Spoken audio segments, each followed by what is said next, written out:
Hello नमस्कार साथियों, Dushyant civil classes में आप सब लोगों का स्वागत है, हार्दिक अभिनंदन है। मेरे प्यारे साथियों, आज के इस डिस्कशन के बिहाफ पर हम लोग आर्टिकल 13 को कैलकुलेट करने का काम करेंगे, but in a very different way. अगर आप आर्टिकल 13 को कैलकुलेट करने का काम करते हैं तो आर्टिकल 13 का जो मेजर फोकस रहता है वो डेफिनेशन ऑफ लॉ के रिगार्डिंग रहता है, जिसको आप कहते हैं कानून या विधि की परिभाषा।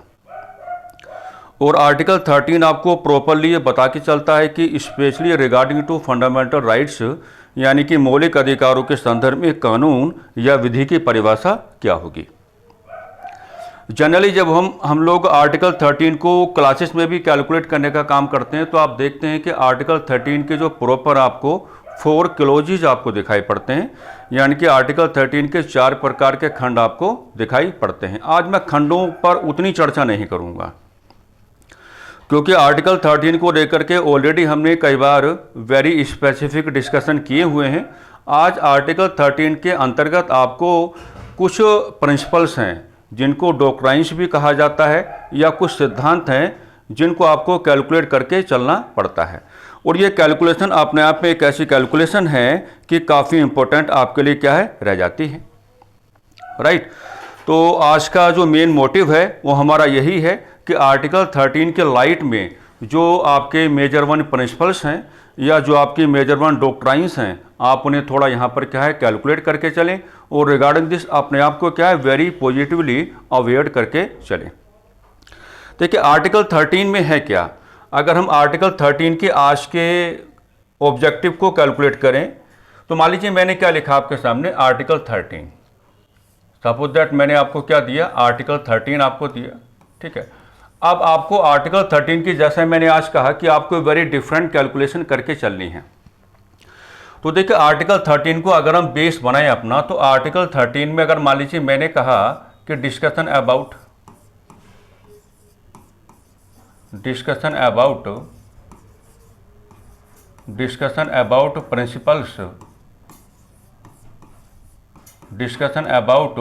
प्रिंसिपल्स, या आप इसको ऐसे भी कह सकते हैं कि डिस्कशन अबाउट डॉक्ट्राइन्स,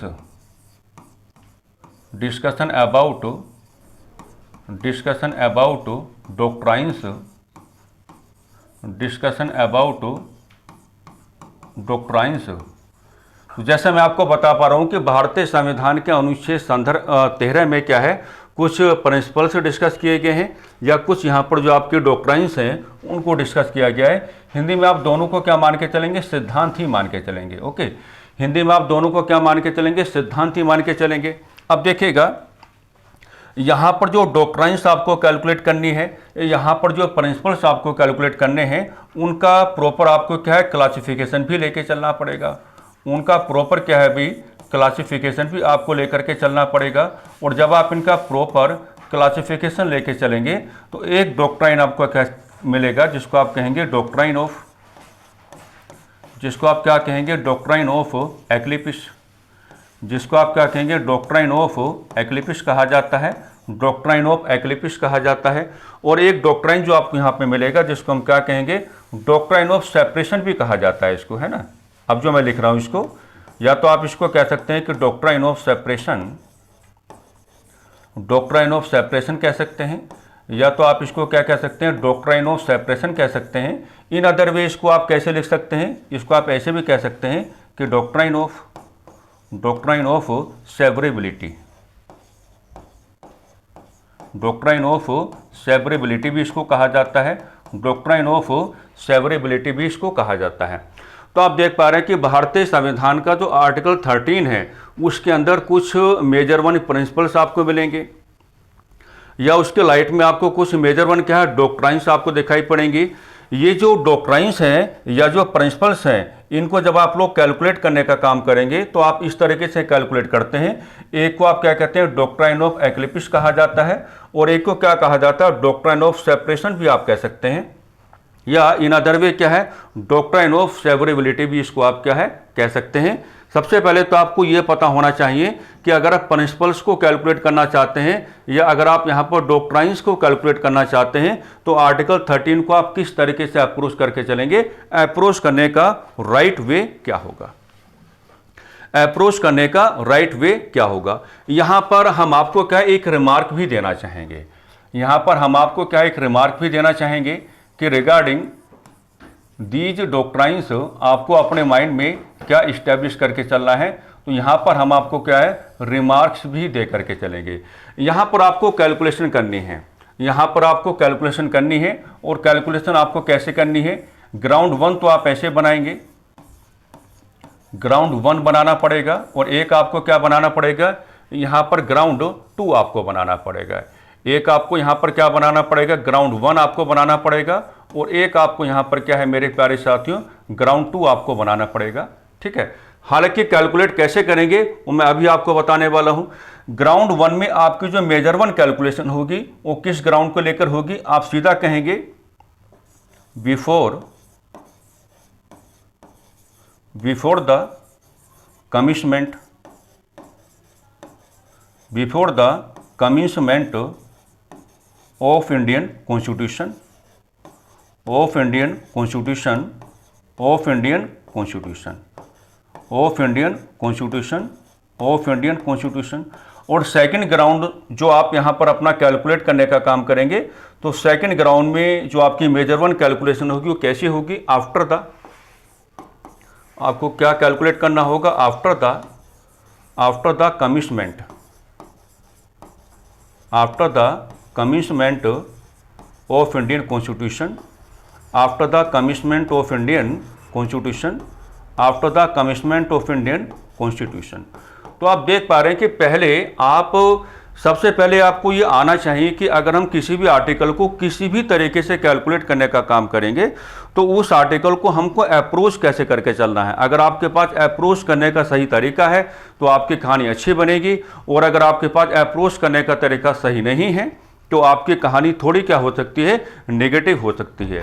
ये जो डॉक्ट्राइन्स मैंने आपके सामने एस्टेब्लिश की हैं, इनके कॉन्टेक्स्ट में आपको 2 प्रकार के जो ग्राउंड्स हैं वो आपको कैलकुलेट करके चलने पड़ेंगे। संविधान के लागू होने के पहले का धरातल, जिसको आप क्या कहेंगे before the commitment of Indian constitution, और सेकंड वन आप क्या कैलकुलेट करेंगे, संविधान के लागू होने के बाद का धरातल, जिसको क्या कहा जाता है, after the commitment of Indian constitution. ये पूरा अप्रोच करने का तरीका मैंने आपको बताया है। यहां तक आपको किसी प्रकार की कोई समस्या या किसी प्रकार की कोई असुविधा हमारे हिसाब से तो नहीं होनी चाहिए। अब देखिएगा, मान लीजिए हमने आपके सामने क्या स्टैब्लिश किया, पहला डॉक्ट्राइन जो आपको कैलकुलेट करना है जिसको हम कहेंगे डॉक्ट्राइन ऑफ एक्लिपिस, जिसको क्या कहा जाएगा, डॉक्ट्राइन ऑफ एक्लिपिस कहा जाएगा, जिसको क्या कहा जाएगा, डॉक्ट्राइन ऑफ एक्लिपिस कहा जाएगा, डॉक्ट्राइन ऑफ एक्लिपिस कहा जाएगा। अब इसको अप्रोच करने का तरीका हम आपको बताते हैं, इसको अप्रोच करने का तरीका हम आपको बताते हैं। आजकल देखिएगा आपके एग्जामिनेशन का जो करैक्टर है या आपके एग्जामिनेशन का जो एनवायरनमेंट है वो काफ़ी चेंज हो चुका है। ठीक है, तो यहाँ पर सबसे पहले इस डॉक्ट्राइन को जब आप कैलकुलेट करने का काम करेंगे तो यहाँ पे सबसे पहले आप क्या है एक ग्राउंड बनाएंगे, जिसको आप क्या कहेंगे, ग्राउंड ऑफ सुप्रीम कोर्ट। एक ग्राउंड आप बनाएंगे जिसको आप क्या कहेंगे, ग्राउंड ऑफ सुप्रीम कोर्ट आप कहेंगे। एक ग्राउंड आप यहां पर बना के चलेंगे जिसको आप क्या कहेंगे, ग्राउंड ऑफ सुप्रीम कोर्ट आपको कहना होगा, ग्राउंड ऑफ सुप्रीम कोर्ट आपको यहां पर क्या है कहना होगा। अब ये जो सर्वोच्च न्यायालय का धरातल हमने यहां पर स्टैब्लिश किया है, सर्वोच्च न्यायालय का धरातल यहां पर क्या बन जाता है, अपने आप में ही काफी ज्यादा महत्वपूर्ण बन जाता है। कैसे बन जाता है, अब जब आप यहां पर सर्वोच्च न्यायालय को कैलकुलेट करने का काम करोगे तो यहां पर आप क्या है एक डिस्कशन करेंगे। डिस्कशन किसका होगा, केस लॉ का होगा। डिस्कशन किसका होगा, केस लॉ का होगा। और इसको आप क्या कहेंगे, इसको आप कहेंगे Bhikaji Narayan, Bhikaji Narayan versus state of Madhya Pradesh, Bhikaji Narayan versus state of Madhya प्रदेश,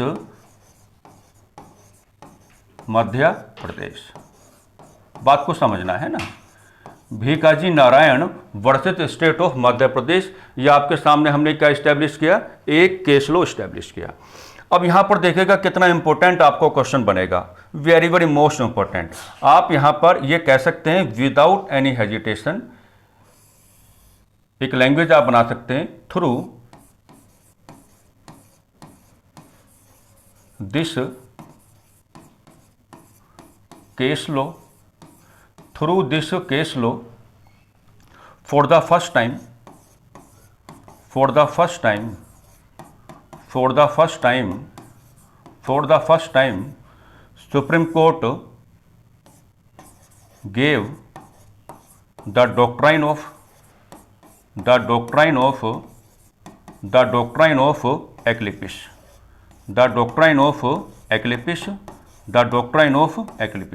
आप देख पा रहे हैं कितना इंपॉर्टेंट क्वेश्चन आपसे पुटअप किया जा सकता है।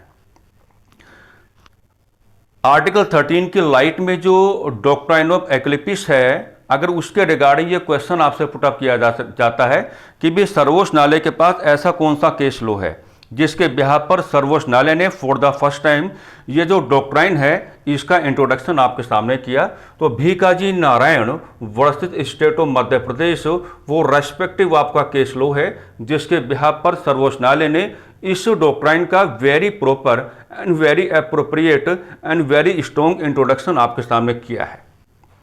ये इंपॉर्टेंट आपके लिए हो सकता है, तो इसको आप लोग क्या है अपने माइंड में थोड़ा इस्टेब्लिश करके चलेंगे। अच्छा, एक मामला और है यहाँ पर, देखिए जनरली जो आपका डॉक्ट्राइन ऑफ एक्लिपिस है, मैं आपको एक बात यहाँ पे समझा के चलूँगा अभी हल्का सा। जनरली जो आपका डॉक्ट्राइन ऑफ एक्लिपिस है, जब आप इसका ग्राउंड ऑफ एप्लीकेशन कैलकुलेट करेंगे, गौर से मेरी बातों को समझना, जब आप इसका ग्राउंड ऑफ एप्लीकेशन कैलकुलेट करेंगे, जो मैं अभी कैलकुलेट करा के आपको दिखाऊंगा, जब आप इसका ग्राउंड ऑफ एप्लीकेशन कैलकुलेट करके चलेंगे, ओके, तो ये जो आपका डॉक्ट्राइन ऑफ एक्लिपिस है, अपने ग्राउंड ऑफ एप्लीकेशन में जो अपना एसोसिएशन लेकर के चलेगा, जो अपना जुड़ाव लेकर के चलेगा, वो कहाँ लेके चलेगा? Generally before the commitment of Indian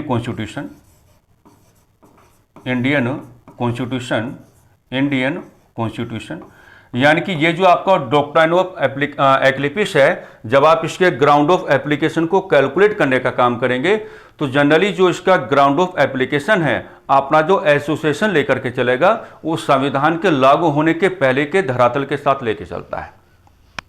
संविधान के लागू होने के पहले के धरातल के साथ लेके चलता है। मैं अभी आपको सिखाने वाला हूं, बट यहां पर एक मामला आपको थोड़ा कैलकुलेट करके चलना पड़ेगा, और यहां पर जो मामला आप बनाएंगे वो मामला किसका होगा देखिएगा, उसको आप कहेंगे स्टेट ऑफ गुजरात। ये भी एक केस लॉ है, state of Gujarat versus Ambika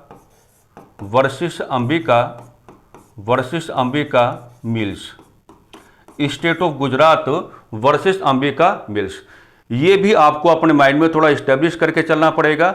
ये अपने आप में एक ऐसा केस लॉ है जिसमें साफ साफ कहा गया कि अगर आप डॉक्ट्राइन ऑफ एक्लिपिस की बात करेंगे, अगर आप किसकी बात करेंगे? डॉक्ट्राइन ऑफ एक्लिपिस की बात करेंगे। अगर आप डॉक्ट्राइन ऑफ एक्लिपिस की बात करेंगे, तो डॉक्ट्राइन ऑफ एक्लिपिस जो है, इसको आप दोनों प्रकार से लागू करा पाएंगे। इसको आप क्या दोनों तरीके से लागू करा पाएंगे? साफ साफ कहा गया बिफोर एंड आफ्टर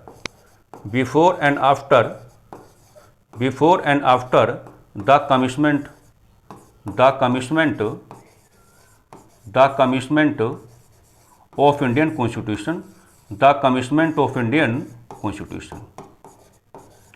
यानी कि ये केस लॉ एक ऐसा केस लॉ है, आप मेरी बातों को समझना। जनरली डॉक्ट्राइन ऑफ एक्लिपिस के बारे में तो यही कहा जाता है कि जब आप इसको अप्लाई करा के दिखाएंगे, या जब आप इसके ग्राउंड ऑफ एप्लीकेशन को कैलकुलेट करने का काम करेंगे, तो आपको संविधान के लागू होने के पहले का धरातल बनाना होगा। यानी कि आपको कहाँ जाना होगा? Before the commitment of Indian constitution आपको जाना होगा। लेकिन जब इसी के साथ हम state of Gujarat versus Ambika mills जैसे मामले को कैलकुलेट करने का काम करते हैं, तो यहां पर जो सुप्रीम कोर्ट ऑफ इंडिया है वो साफ साफ आपको ये समझाने का कार्य करेगा कि भैया ये जो आपका डॉक्ट्राइन है इसको आप दोनों प्रकार से अप्लाई करा पाएंगे, संविधान के लागू होने के पहले के धरातल के संदर्भ में भी और संविधान के लागू होने के बाद के धरातल के संदर्भ में भी। मैंने साफ साफ लिखा के दिखाया कि ये केस लॉ आपको ये बताता है कि अगर आप डॉक्ट्राइन ऑफ एक्लिपिस को अप्लाई कराना चाहते हैं तो before and after the commitment of Indian constitution दोनों ही कॉन्टेक्स्ट में आप इसको क्या लागू करा सकते हैं। हाँ, अगर मामला इसका है कि डॉक्ट्राइन ऑफ एक्लिपिस का very first introduction supreme court की ओर से किस केस लॉ के बिहाफ पे किया गया, तो वहां पर आपका आंसर क्या होगा, Bhikaji Narayan versus state of Madhya Pradesh हो जाएगा। और अगर ये आपसे क्वेश्चन पुट अप किया जाता है कि अगर डॉक्ट्राइन ऑफ एक्लिपिस का ग्राउंड ऑफ एप्लीकेशन है तो रिगार्डिंग दिस ऐसा कौन सा केस लॉ आपके सामने आता है जहां पर सर्वोच्च न्यायालय ने विदाउट एनी हेजिटेशन आपको ये समझाने का कार्य किया कि ये जो डॉक्ट्राइन है इसको आप संविधान के लागू होने के पहले के धरातल के संदर्भ में भी लागू कर सकते हैं और इसको आप संविधान को लागू होने के बाद के धरातल के संदर्भ में भी क्या है, लागू कर सकते हैं। बात आ रही समझ में? ठीक है, आगे बढ़ते हैं। अब प्रॉपरली मैं आपको समझाता हूं, है ना। जैसे मैंने क्या लिखा, doctrine of eclipse, doctrine of eclipse, doctrine of eclipse. अब इसका देखिएगा, पहले तो मैं बताना चाहूंगा आपको कि इसका मेन ऑब्जेक्टिव क्या है। ये जो डॉक्ट्राइन है आर्टिकल 13 में क्या कर रहा है, तो आप इसका एक यहां पर क्या बना लेंगे, मेजर ऑब्जेक्टिव बना लेंगे। आप इसका क्या बना लेंगे, मेजर ऑब्जेक्टिव बना लेंगे। तो मेजर ऑब्जेक्टिव में आप क्या कहेंगे, to maintain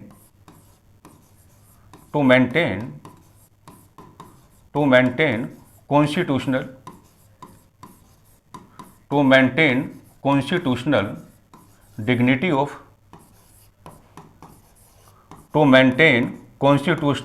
of fundamental rights.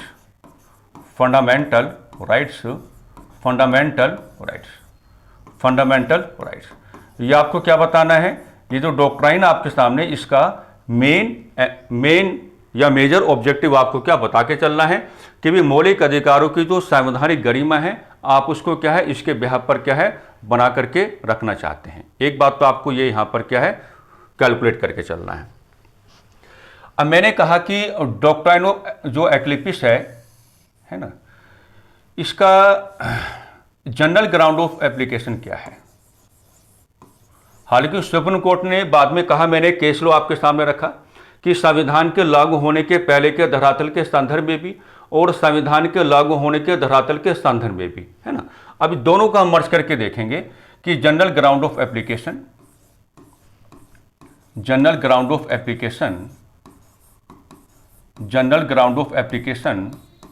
किस तरीके से आप यहां पर क्या है, कैलकुलेट करके चलेंगे। तो यहां पर जो जनरल ग्राउंड ऑफ एप्लीकेशन आप बनाएंगे, तो मैंने कहा आप दोनों को मर्ज कर दो। दोनों को मर्ज कैसे कर दो, बिफोर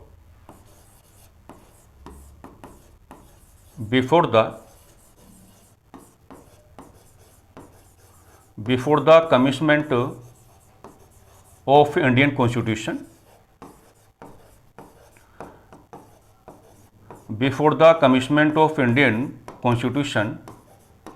और इसके साथ मर्ज आपने क्या करना है, प्लस में after the commitment of Indian constitution,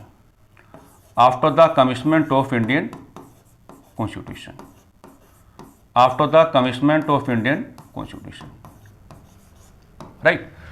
तो दोनों को मर्ज करके देख लेते हैं, क्योंकि finally state of Gujarat versus Ambika mills case में सर्वोच्च न्यायालय ने बिल्कुल क्लैरिफाई कर दिया था कि इस डॉक्ट्राइन को आप दोनों ही कॉन्टेक्स्ट में क्या है, अप्लाई करा पाएंगे, संविधान के लागू होने के पहले के धरातल के संदर्भ में भी और संविधान के लागू होने के बाद के धरातल के संदर्भ में भी।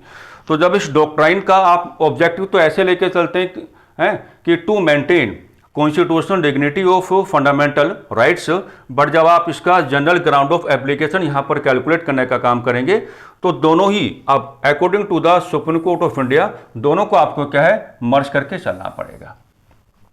अब यहां पर है क्या, यहां पर यह है कि एक तो मामला किसका है, before the commitment of Indian constitution, and second matter आपने कौन सा बनाया है, after the commitment of Indian constitution. तो दोनों को प्लस में करके हम यहां पर क्या लैंग्वेज बनाएंगे। पहली बात तो हम कहेंगे लॉज विच आर इनकंसिस्टेंट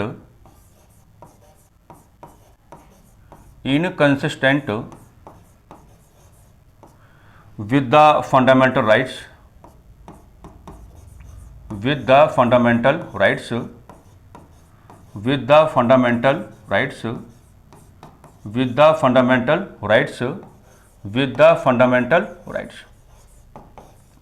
यानी कि चाहे संविधान के लागू होने के पहले का मामला हो या चाहे संविधान के लागू होने के बाद का मामला हो, यहां पर जो मेजर कैलकुलेशन आपको करनी है लॉज के रिगार्डिंग करनी है। दैट मीन्स किसके रिगार्डिंग करनी है, कानूनों के संदर्भ में आपको करनी है। यानी कि मैंने क्या लिख के देखा है, लॉज विच आर इनकंसिस्टेंट मतलब असंगत हैं, और असंगत किसके साथ हैं, मौलिक अधिकारों के साथ हैं,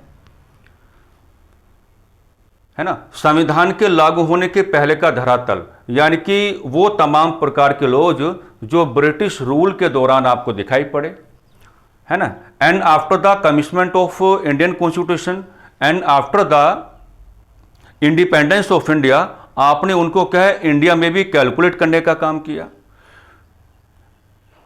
सेकंड ग्राउंड क्या है कि after the commitment of Indian constitution, तो जब भारत में संविधान लागू हो गया तो नाना प्रकार के कानून बनाए गए, तो दोनों प्रकार से आपको कैलकुलेट करने का काम करेगा कि कुछ ऐसे लॉज थे जो ब्रिटिश रूल में आपको दिखाई पड़े, उनको हमने कंटिन्यू करने का काम किया।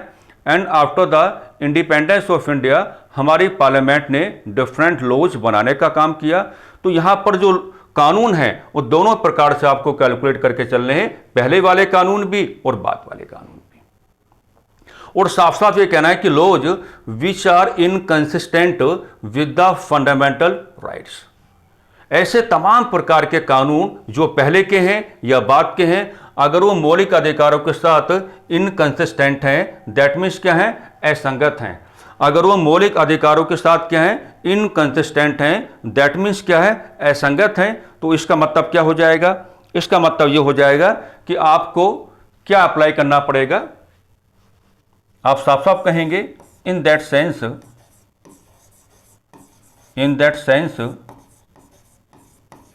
we have to apply,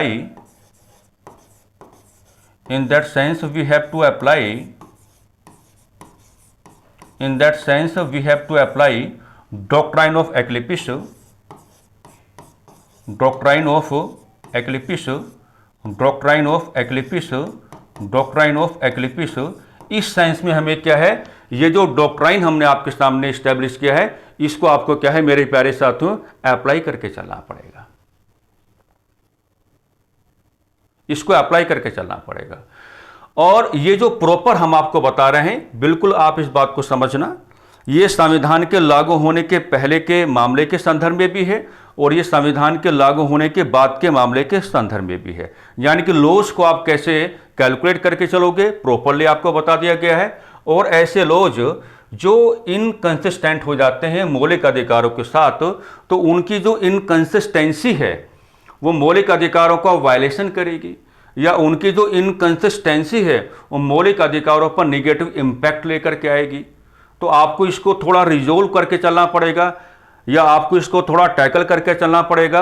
और अगर आप इसको रिजोल्व करना चाहते हैं या आप इसको टैकल करना चाहते हैं, then you have to apply doctrine of eclipse. इस सेंस में आपको क्या है, इस डॉक्ट्राइन को अप्लाई करके चलना ही पड़ेगा। आइए अब प्रॉपर आपको समझाते हैं, ठीक है। देखिए यहां पर मामला क्या है, आप 2 ग्राउंड्स एक साथ लेकर के चल रहे हैं, आप 2 ग्राउंड्स एक साथ यहां पर लेके चल रहे हैं। 2 ग्राउंड्स आपने क्या है यहां पर एक साथ कैलकुलेट किए हैं। जैसे for example before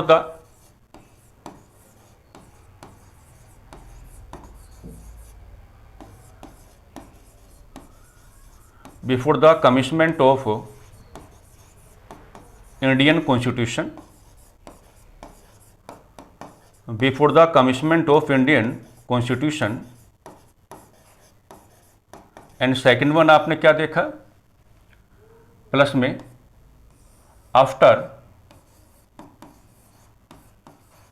after the commitment of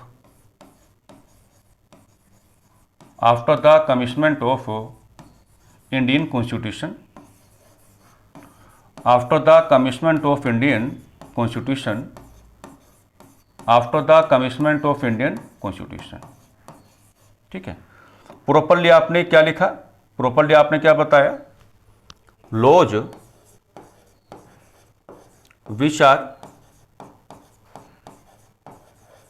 inconsistent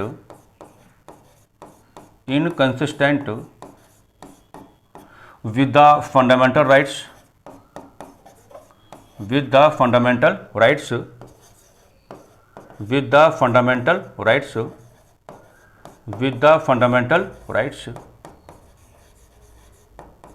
है ना। कानून चाहे पहले का हो, कानून चाहे बाद का हो, अगर वो मौलिक अधिकारों के साथ क्या है, इनकंसिस्टेंट है, then you have to apply doctrine of एक्लिपिस।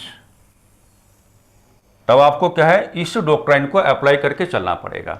मान लीजिए हमने क्या कहा, हमने यहां से क्या उठाया, अब हम यहां से क्या उठाएंगे, अब हम यहां से मान लीजिए हमने कहा एनी लो, मैंने केवल आपसे क्या कहा, एनी लो, एनी लो। अब इसको आप अपने हिसाब से टैकल कर सकते हैं कि लो क्या है, पहले का भी हो सकता है और लो क्या है, बाद का भी हो सकता है। तो यहां से रेफरेंस किसका लेंगे, एनी लो। लो पहले का भी हो सकता है और लो क्या है, बाद का भी हो सकता है, कोई बात नहीं। इस लो का क्या कर लेते हैं मेरे प्यारे साथियों, डॉक्यूमेंटेशन कर लेते हैं। इस लो का क्या कर लेते हैं, डॉक्यूमेंटेशन कर लेते हैं। इस लो का यहां पर क्या कर लेते हैं, डॉक्यूमेंटेशन कर लेते हैं। डॉक्यूमेंटेशन कर लिया हमने, कोई बात नहीं। आइए, ये हमने लो का एक डॉक्यूमेंट बना लिया है, ये हमने लो का क्या है, डॉक्यूमेंट बना लिया है। इस तरीके से लो में क्या है, हमने provision number 1, provision number 2, provision number 3, provision number 4 and provision number 5 and provision number 6 and provision number 7 and provision number क्या, 8। हमने इस कानून में क्या है, 8 प्रकार के प्रावधान बना लिए हैं। हमने इस कानून में क्या है, 8 प्रकार के प्रावधान बना लिए हैं। अभी मैं केवल डॉक्ट्राइन ऑफ एक्लिपिस ही आपके सामने कैलकुलेट कर रहा हूं।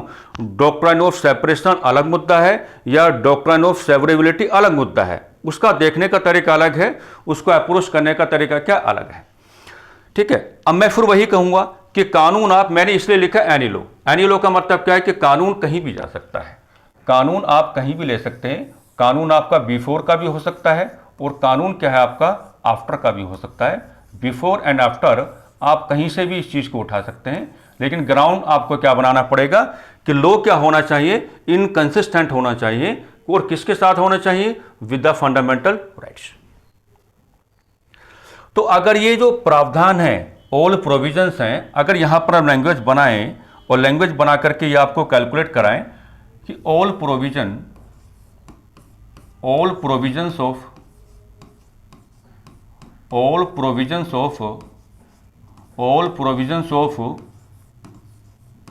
This law are completely inconsistent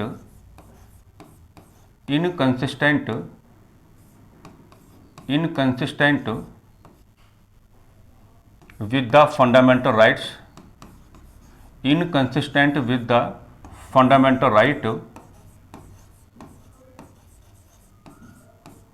fundamental rights, है ना। पूरे कानून को आपको घेरना है। अगर आप डॉक्ट्राइन ऑफ एक्लिपिस की बात करेंगे तो होल लो को आपको घेरना पड़ेगा, ऑल प्रोविजंस को आपको कैलकुलेट करना पड़ेगा। जैसे मैंने प्रोविजन आपको बना के दिखाया, तो मैंने बाद में लैंग्वेज आपको क्या दिया कि all provisions of this law are completely inconsistent with the fundamental rights. फिर आगे क्या होगा, आगे ये होगा एक्लिपिस का मतलब क्या होता है, shadow. In the shadow of fundamental rights, in the shadow of fundamental rights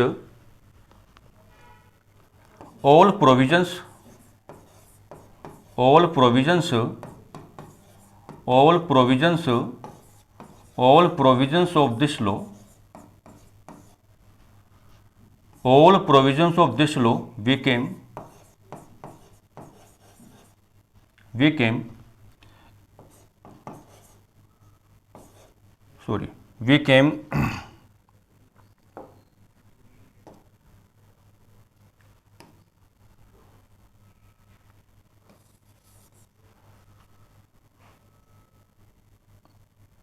आप यहां पर यही कहेंगे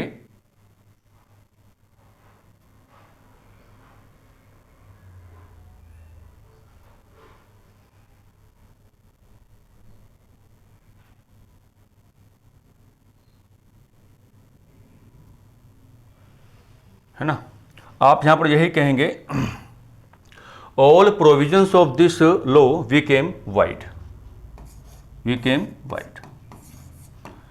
अगर ऐसा होता है तो मौलिक अधिकारों का शैडो आ जाएगा, और मौलिक अधिकारों के शैडो आने का मतलब क्या होगा, मौलिक अधिकारों के शैडो आने का मतलब यही होगा जो हम आपको यहां पर कैलकुलेट करा के बता रहे हैं कि in the shadow of fundamental rights all provisions of this law became wide.